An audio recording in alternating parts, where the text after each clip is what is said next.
CNN says on Jeff Zucker's 9 a.m. editorial conference call how they, the Democratic Party, powerful interest groups, may determine how CNN will cover Trump not conceding the presidential election.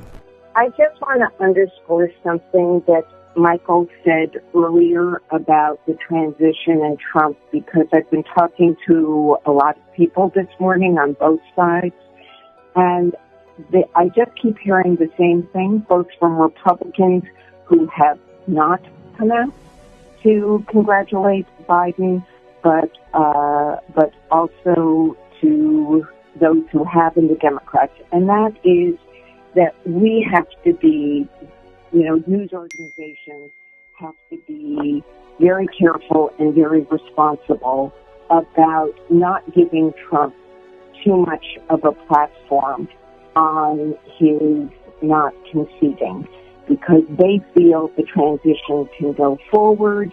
And, other than the national security briefings, which are critical to start now, they just don't want us to exaggerate that Trump isn't leaving office. And I'm going to have a lot of specific reporting on that later today, but just big picture wanted to underscore what Michael had said.